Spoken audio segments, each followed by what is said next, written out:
은혜 안에 있는 성도의 삶이란 제목으로 말씀 전하겠습니다. 성도 여러분, 우리는 은혜 안에 사는 자들입니다. 남들에 비해 가난할 수도 있고 몸이 연약할 수도 있지만 그럼에도 불구하고 우리는 은혜 안에 있는 자들인 줄로 믿습니다.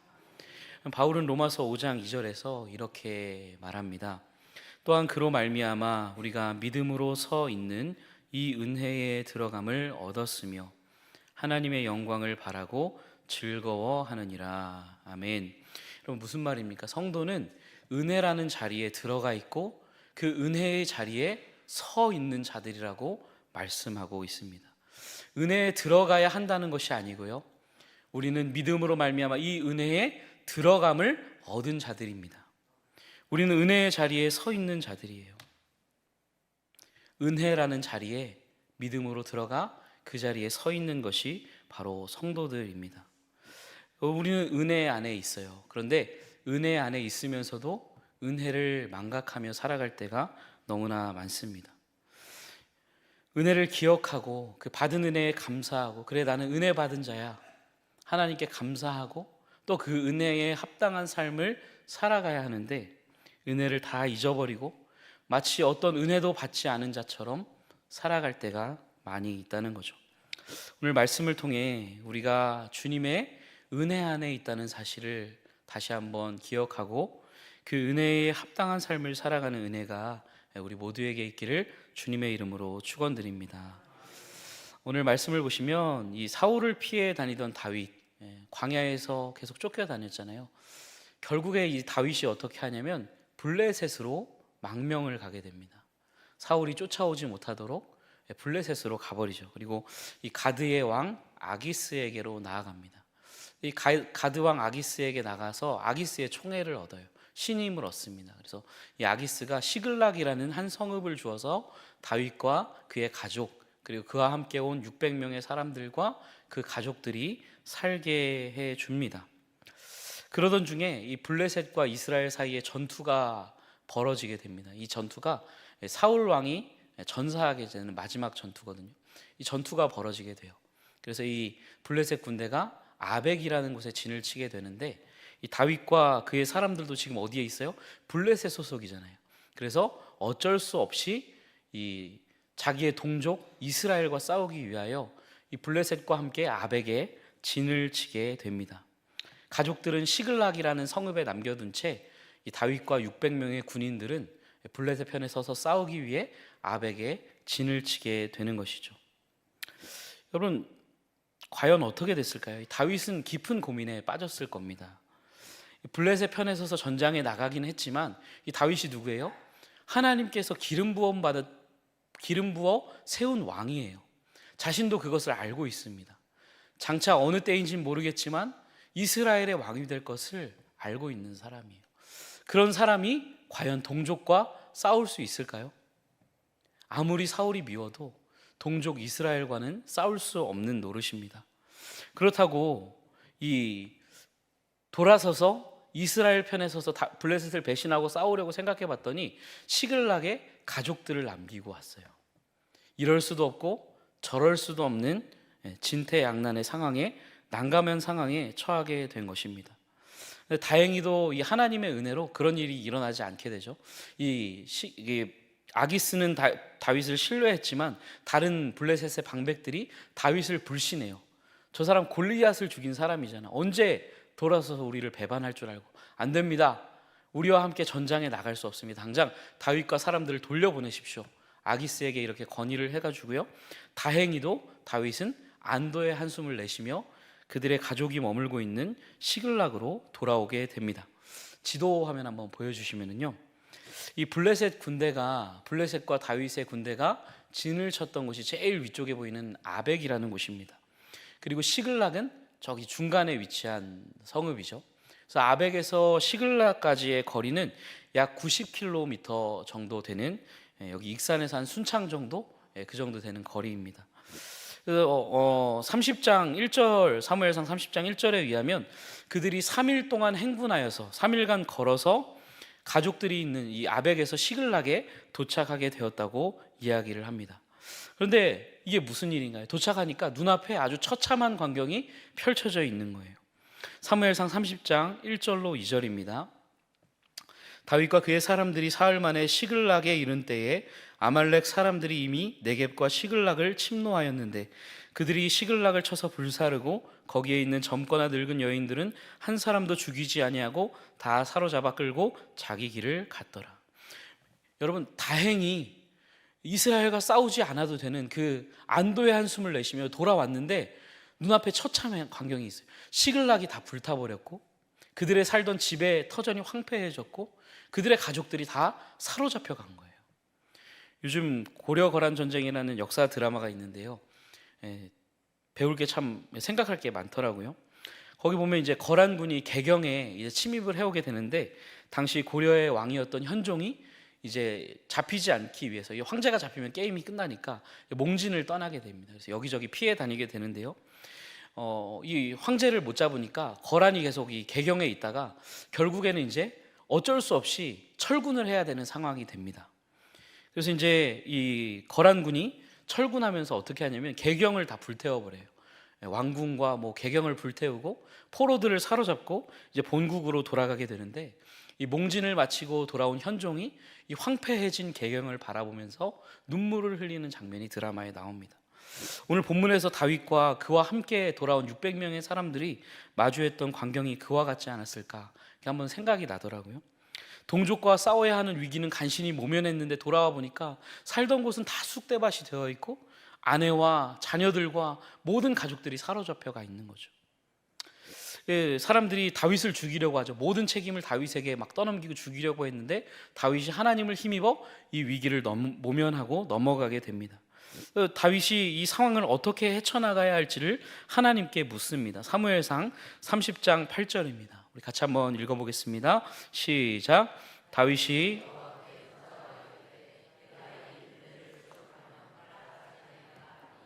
여호와께서 그에게 대답하시되 내가 반드시 따라잡고 도로 찾으리라. 아멘. 하나님께서 응답해 주셨어요. 따라가면 찾을 것이다. 그래서 찾아가게 됩니다. 지금 한시가 급한 상황이에요. 얼마나 급히 군대를 이끌고 추격했는지 부솔 시내에 이르렀을 때 엄청난 낙오자들이 발생하게 됩니다. 마음이 얼마나 급했겠어요. 막 이미 90km를 시글락까지 왔잖아요. 근데 또 지친 몸을 이끌고 가족들을 찾아야 되니까 부솔 시내까지 약 25km 되는 거리를 급하게 추격해 갑니다. 600명 중에 얼마가 낙오되냐면 3분의 1이 낙오돼요. 200명이 낙오됩니다. 그래서 200명을 부솔 시내에 머물러 두고 400명의 군사와 함께 아말렉으로 추격을 이어가게 됩니다. 그러다가 들판에 버려진 한 애굽 소년을 발견하게 돼요. 이 소년이 다 죽어가고 있어요. 먹지 못해서 피골이 상접해서 죽어가고 있는 소년을 발견하게 됩니다. 근데 다윗이 참 답답해요. 지금 그 소년을 신경 쓸 때가 아니에요. 가족을 찾으러 가야 되는데 그 죽어가는 한 소년을 돌보고 있는 거예요. 그 소년을 위해서 물을 먹이고 음식을 먹이고 가던 길을 멈춰서 그 소년을 돌보고 있는 다윗의 모습입니다. 한시가 급한 상황에서 왜 이렇게 하는 거죠? 저는 여기서 다윗이 하나님의 법을 행하는 사람이었음을 생각하게 됩니다.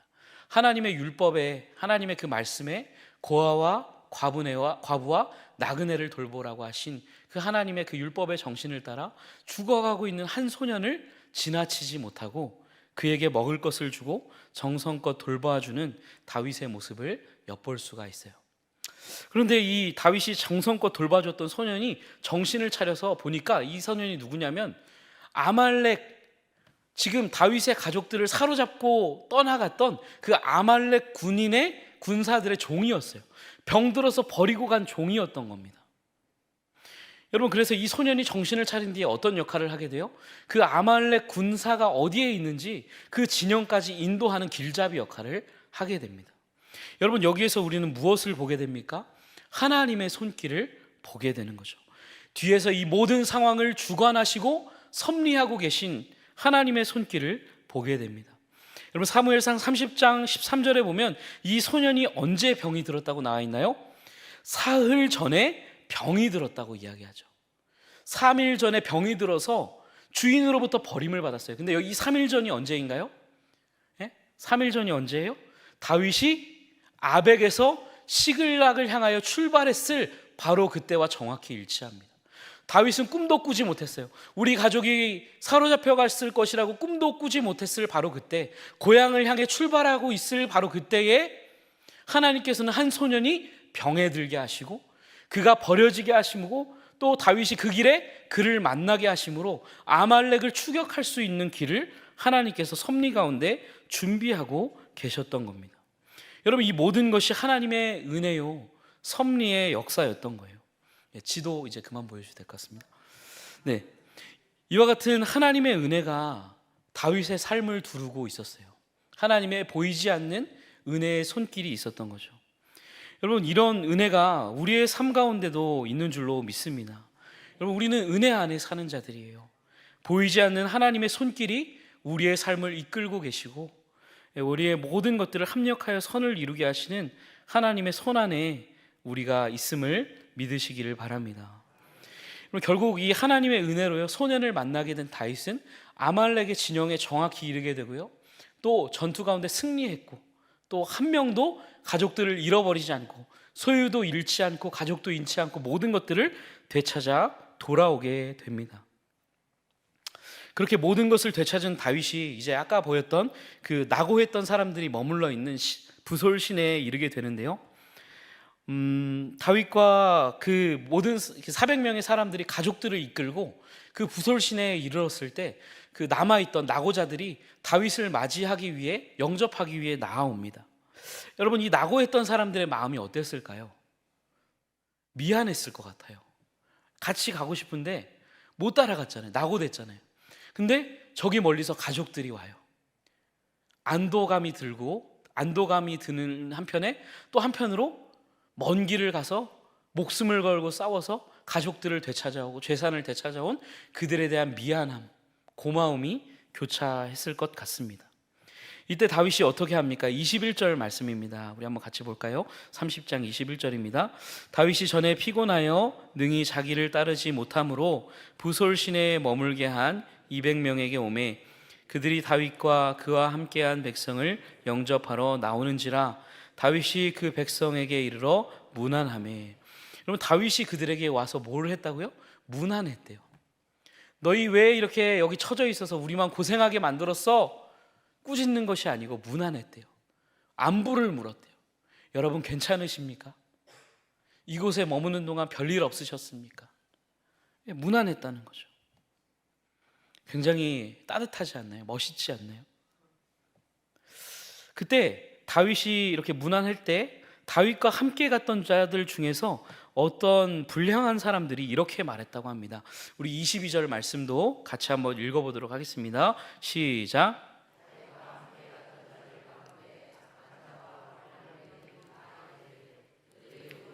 가지 아니하였은즉 우리가 도로 찾은 물건은 무엇이든지 그들에게 주지 말고 각자의 처자만 데리고 떠나가게 하라 하는지라. 아멘. 그들이 뭐라고 이야기합니까? 야, 너희는 우리와 함께 가지 않았잖아. 우리가 너희 가족들은 돌려줄 건데 전리품은 못 주겠다. 너희는 전투에 참여하지 않았잖아. 여기 부솔 시내에 앉아서 발이나 담그고 있었지. 우리 얼마나 힘들었는지 알아? 나누어 줄 수 없어. 전리품은 우리 거야. 가족들 돌려주는 것만으로도 다행이라고 생각해.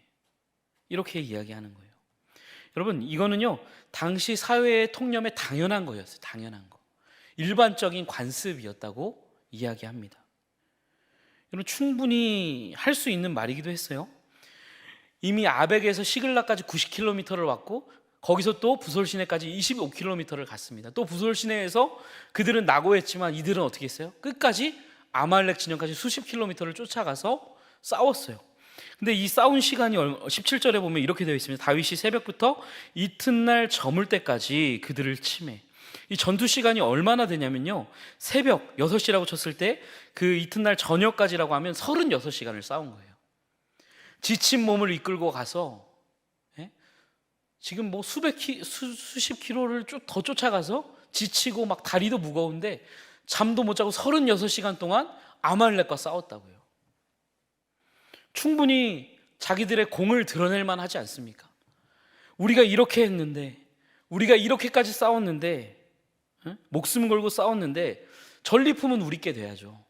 마땅한 보상 아닙니까? 그렇게 이야기한다고 해서 이 남아있는 200명이 원망할 수도 없는 거죠. 우리는 쫓아가지 못했고 저들처럼 싸우지 못했는데, 가족을 되찾은 것만으로도 충분히 감사히 여기는 것이 마땅했을 겁니다. 그런데 그때 다윗이 이렇게 말합니다. 우리 같이 한번 말씀을 읽어보겠습니다. 다윗은 뭐라고 이야기했는지 23절, 24절입니다. 같이 한번 보겠습니다. 시작. 다윗이 이르되 나의 형제들아, 우리를 보호하시고 우리를 치러 온 그 군대를 우리 손에 넘기셨은즉 그가 우리에게 주신 것을 너희가 이같이 못하리라. 누가 너희에게 듣겠느냐? 전장에 내려갔던 자의 분깃이나 소유물 곁에 머물렀던 자의 분깃이 동일할지니 같이 분배할 것이니라 하고. 아멘. 다윗이 뭐라고 이야기합니까? 같이 갔던 400명 너희나 머물러 있던 200명 모두에게 동일하게 전리품을 분배하겠다라고 이야기해요. 여러분, 힘 있는 400명의 편에 서지 않고 200명의 편에 서서 이야기합니다. 동일하게 분배하겠다. 여러분, 그 이유가 뭐래요? 23절을 다시 보시면요, 다윗이 이르되 나의 형제들아, 여호와께서 우리를 보호하시고 우리를 치러 온 그 군대를 우리 손에 넘기셨은즉 그가 우리에게 주신 것을 너희가 이같이 못하리라. 여러분, 다윗의 말에 누가 강조되고 있습니까? 하나님이 강조되고 있는 거예요. 여호와께서 우리를 보호하셨다. 그가 우리를 보호하셨다.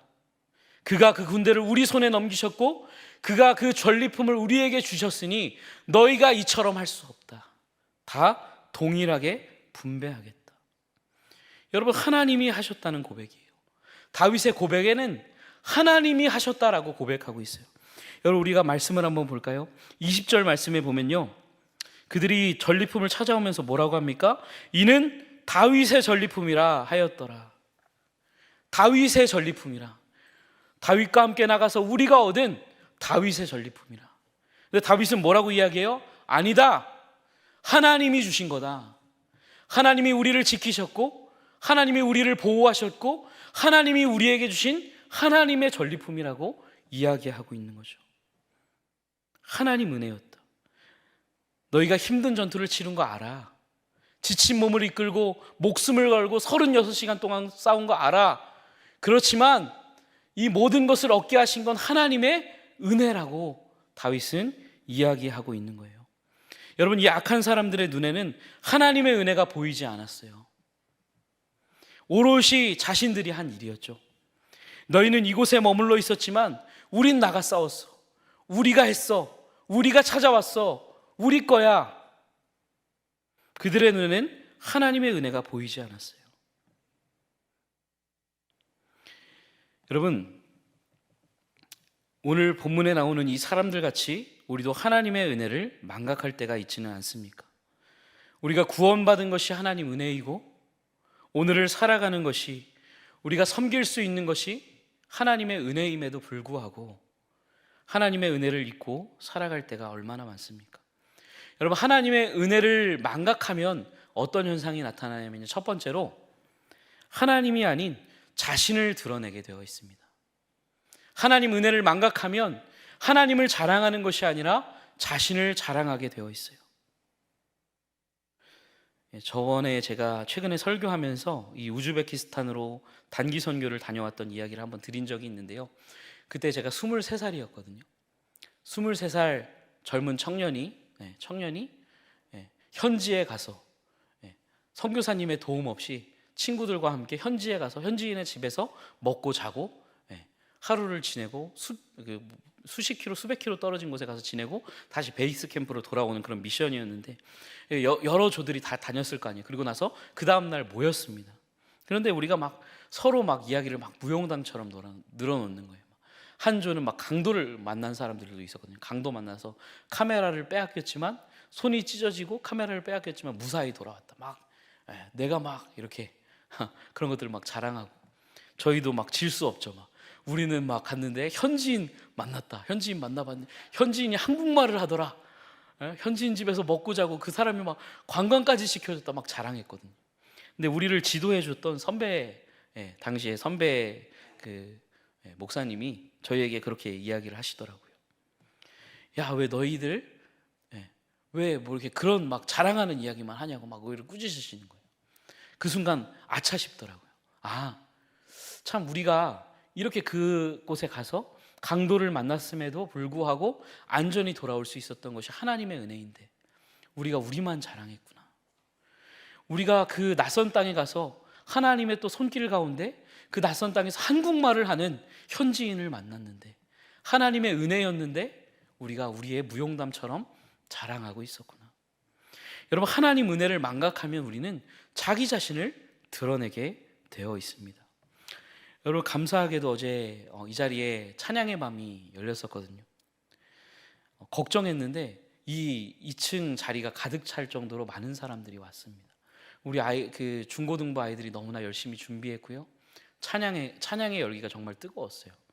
근데 저희는 이렇게 항상 이렇게 기도로 준비하면서 뭘 기도했냐면 이 찬양의 밤을 통해서 앞에 서서 찬양하는 우리가 아니라 하나님만 드러나게 해달라고, 하나님만 영광을 받게 해달라고 기도를 했습니다. 근데 오늘 이렇게 우리 중고등부 학생들이 자기를 막 이렇게 자랑하고 그럴 줄 알았는데 감사원금을 막 이렇게 고등부 예배 때 한 것을 읽어보면서 참 감동이 됐어요. 하나님 감사합니다. 찬양의 밤을 은혜 가운데 마치게 해주셔서 하나님 감사합니다. 많은 학생들이 감사한 거예요. 여러분, 하나님의 은혜라는 것들을 아이들이 기억하는 게 너무 감사하더라고요. 여러분, 우리가 하나님 은혜를 망각하면 하나님을 자랑하지 않고요, 자기 자신을 자랑하게 되어 있습니다. 더 나아가 하나님의 은혜를 잊어버리면 나타나는 두 번째 현상은 뭐냐면 하나님의 은혜를 망각한 그 사람의 마음에는 은혜로움과 자비로움이 사라지게 됩니다. 여러분, 오늘 이 사람들을 보세요. 자기가 했다고 생각하잖아요.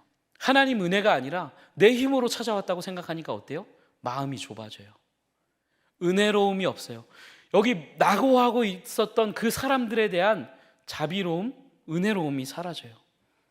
가족만 데리고 떠나가, 그것만으로도 감사한 줄 알아야지. 은혜를 망각한 사람의 마음에는 은혜로움이 사라지고, 은혜를 망각한 사람들이 모인 공동체는 은혜로움과 자비로움이 사라지게 됩니다. 여러분, 그러나 반대로 우리가 하나님의 은혜를 기억할 때는 어떤 일이 일어날까요? 첫째로 정확히 반대 현상이 일어나겠죠. 하나님만을 자랑하게 돼요. 내가 했지만, 내가 수고했지만 하나님 은혜 때문에 한 거잖아요. 하나님을 자랑하게 되는 거죠. 더 나아가 그 하나님의 은혜를 담은 성도는 은혜롭고 자비로운 성도가 되는 줄로 믿습니다. 여러분, 이 은혜를 반각한 사람들에게 다윗이 뭐라고 이야기하나요? 여호와께서 우리를 보호하셨다. 그 군대를 우리의 손에 넘겨주셨다. 그가 우리에게 주셨다 라고 이야기하잖아요. 하나님 은혜를 기억하라는 거예요. 너희가 한 게 아니야. 하나님 은혜야. 우리의 부르짖음에 응답하여 주신 것도 하나님 은혜고, 그 길가에서 버려진 한 소년을 준비하신 것도 하나님 은혜고, 한 사람도 잃지 않고 찾아올 수 있었던 것도 다 하나님의 은혜라고 다윗은 이야기하고 있습니다. 이후에 말씀해 보면 그 누구도 반박했다는 말이 안 나오죠. 다윗의 말에 반발했다는 말이 하나도 나오지 않아요. 그 말에 동의하게 되었다. 그 다윗의 말을 듣고 하나님의 은혜를 기억하게 되었다라는 이야기입니다.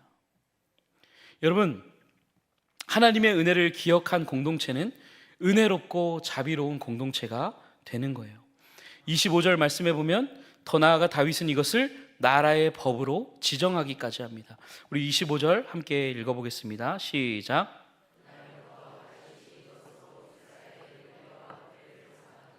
오늘까지. 아멘. 이 모든 것은 하나님의 은혜로 받은 것이니 앞으로 이스라엘이 또 승리하여도 은혜로 받을 것이니 나간 자나 나가지 않은 자나 우리는 은혜로 이것을 나누어야 한다. 다윗은 이 나라를 은혜가 지배하는 나라로 세워갔던 것입니다. 우리는 하나님의 은혜를 기억해야 해요. 우리가 성도다운 성도로 살아가려면 우리의 노력도 필요하지만 은혜를 기억하는 것이 먼저가 되어야 합니다. 여러분, 우리는 은혜 안에 있어요. 은혜 안에 사는 성도들입니다. 아까 로마서 말씀을 인용하여 말씀을 드렸지만 우리는 믿음으로 말미암아 그 은혜라는 자리에 들어와 서 있는 자들이에요. 예수 그리스도의 보배로운 피로 말미암아 죄 사함을 받고요, 의롭지 못한 우리가 얼마나 많은 죄를 지었습니까? 살아오면서 너무나 부끄럽죠. 하나님의 심판대 앞에 너희는 죄인이다 선고받아야 하는 우리가 그 심판대 앞에서 너는 의인이라고 선고받을 수 있는, 이미 선고받은 그런 은혜를 우리가 누리지 않았습니까? 또 하나님의 양자로 입양되어서 우리 같은 자들이 하나님을 아버지라 부르고, 감히 하나님을 아버지라 부르고 하나님께 부르짖을 수 있으며 그 은혜의 보좌 앞에 나아갈 수 있고, 또 장차 아버지께서 이 온 세상을 하나님 나라로 다시 회복시키실 때 그 아버지의 나라를 상속으로 받을 수 있는 은혜를 입은 자들 아니겠습니까? 또 하나님은 이 땅에 사는 우리를 홀로 고아와 같이 버려두지 않으시고 성령을 우리 가운데 보내사 우리를 인도하시며 우리 안에 내주하게 하시는 은혜를 입혀 주셨습니다. 오늘 본문에 나오는 것처럼 또 하나님의 보이지 않는 손길이 늘 우리와 함께 하세요. 좋은 일이 있든지 나쁜 일이 있든지 슬프든지 기쁘든지, 여러분, 저도 여러분들에 비해서 너무나 짧은 인생을 살았지만 많은 일들이 또 있었어요. 그렇지만 우리의 인생에 굴곡이 있을지라도 어떤 순간에도 우리의 인생의 모든 것을 합력하여 선이 되게 하시는 하나님의 손길 가운데 우리가 살아가고 있다니, 여러분, 우리는 은혜 안에 사는 존재들 아니겠습니까? 여러분, 이 모든 것을 우리는 값없이 받았어요. 값없이, 우리가 한 것 없이, 공로 없이. 여러분, 우리가 과연 우리를 자랑할 만한 자들입니까? 우리를 자랑할 수 있겠습니까? 내가 조금 헌신했다고, 내가 조금 무언가 일을 했다고 자랑할 수 있겠어요? 우리는 하나님만 자랑해야 되는 사람들이죠. 고린도전서 15장 10절에서 바울이 이렇게 고백합니다. 우리 한번 같이 읽어보겠습니다. 시작. 그러나 내가 나 된 것은 은혜로 된 것이니 내게 주신 그의 은혜가 헛되지 아니하여 내가 모든 사도보다 더 많이 수고하였으나 내가 한 것이 아니요 오직 나와 함께 하신 하나님의 은혜로라. 아멘. 이것이 우리의 고백이 되기를 원합니다. 얼마나 많은 수고를 했나요? 얼마나 많은 교회를 개척했나요? 목숨을 걸고 강도의 위협과, 여러분, 파선되고 40에 가만한 매를 맞고, 여러분, 그렇게 수고했는데 뭐라고 얘기해요? 내가 많이 수고하였으나 내가 한 것이 아니요 오직 나와 함께 하신 하나님의 은혜라고 바울이 고백하지 않습니까? 우리가 바울보다 더 수고했다고 말할 수 있나요? 우리가 바울보다 더 많은 일을 했다고 말할 수 있나요? 그런데 바울이 뭐라고 이야기해요? 내가 수고했지만 하나님 은혜라고 이야기해요. 내가 한 게 아니래요. 하나님 은혜래요. 죄인 괴수와 같은 나를, 하나님의 교회를 박해했던 나 같은 자를 구원해 주셔서 일꾼 삼아 주신 하나님의 은혜 때문에 내가 이렇게 살아갈 수 있노라고 고백하고 있지 않습니까? 이것이 은혜 아래 살아가는 성도의 고백인 줄로 믿습니다. 더 나아가 하나님 은혜 아래 사는 성도된 우리는 은혜롭고 자비로운 자들이 되어야 합니다. 누가복음 6장 36절 말씀에 너희 아버지의 자비로우심 같이 너희도 자비로운 자가 되라. 요한복음 13장 34절 같이 읽겠습니다. 시작. 너희에게 주노니 내가 너희를 사랑한 것 같이 너희도 서로 사랑하라. 너희가 은혜를 받았다면 그렇게 살아가야 돼. 은혜를 받았으니 그렇게 살아갈 수 있다라고 주님은 우리에게 말씀하세요. 고린도 성도들에게 바울이 가난한 예루살렘 교회를 위한 연보를 준비하라, 헌금을 하라고 말하면서 이렇게 권면해요. 우리 고린도후서 8장 9절입니다. 같이 한번 읽겠습니다. 시작. 우리 주 예수 그리스도의 은혜를 가난하게 되심은 그의 가난함으로 말미암아 너희를 부요하게 하려 하심이라. 아멘. 여러분, 바울이 성도들에게 뭐라고 권면하나요? 너희 헌금 많이 해. 이게 아니라 너희가 하나님 은혜를 기억하라는 거예요. 부요하신 주님께서 너희를 위해 가난하게 되시지 않았느냐? 하늘 보좌를 버리고 다 버리고 오시지 않았느냐? 그렇다면 그 은혜를 받았다면 너희도 은혜로운 자가 되어 너희의 부요함을 내려놓고 가난함에 처하며 형제들을 위하여 헌금을 하는 것이 마땅하지 않겠느냐? 은혜를 받았다면 이라고 권면하고 있는 거죠. 여러분, 우리가 은혜를 베푸는 삶을 살아가는 이유가 무엇입니까? 은혜를 받았기 때문이죠. 우리가 그 은혜를 기억할 때, 그 은혜에 대한 감사와 감격이 우리 마음에 있을 때 우리도 자비롭고 은혜로운 하나님처럼 그와 같이 은혜롭고 자비로운 성도가 될 수 있을 줄로 믿습니다. 네, 설교를 하기 전에 그 전화를 한 통 받았습니다. 어제 이제 찬양의 밤에 여기 앞에 조명을 해주시기 위해서 광주에서 장로님이 오셨거든요. 조명 업체를 하시는 장로님 같아요. 그런데 이제 그 황 목사님 소개를 받고 해서 이제 연결이 되었는데 저희가 예산이 이렇게 많지 않아서 적은 액수를 불렀는데도 불구하고 와주셨어요. 그래서 제가 너무 적은 액수에도 불구하고 이렇게 섬겨주셔서 감사합니다. 넉넉하게 못 드려 죄송하다고 이렇게 인사를 드렸거든요. 근데 장로님이 이렇게 전화를 주셨어요. 그러면서 말씀하시는 게 이 일을 처음 시작한 게 청소년들 사역을 위해서 이 조명 일을 시작하셨다고 말씀을 하시더라고요.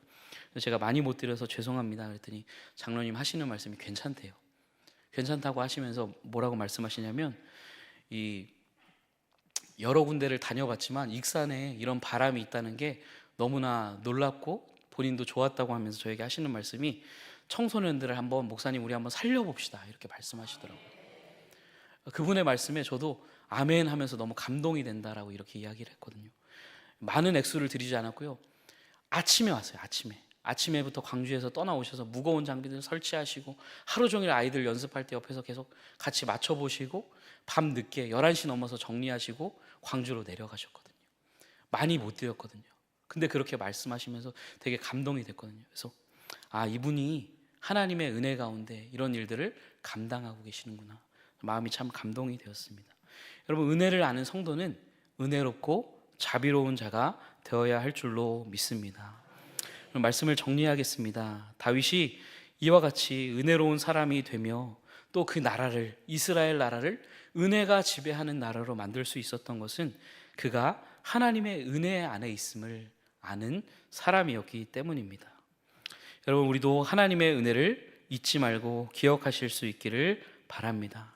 은혜를 잊었다면 우리에게 주신 성령으로 말미암아 그 앞에 엎드려 다시금 은혜에 대한 그 감격을 회복해 하심을 우리가 구하고 또 그 은혜에 대한 감격을 회복함으로 말미암아 그 은혜를 누리고 또 그 은혜를 흘려보내는 삶을 살게 되는 놀라운 역사가 우리 모두에게 부어지기를 주님의 이름으로 축복합니다. 아멘.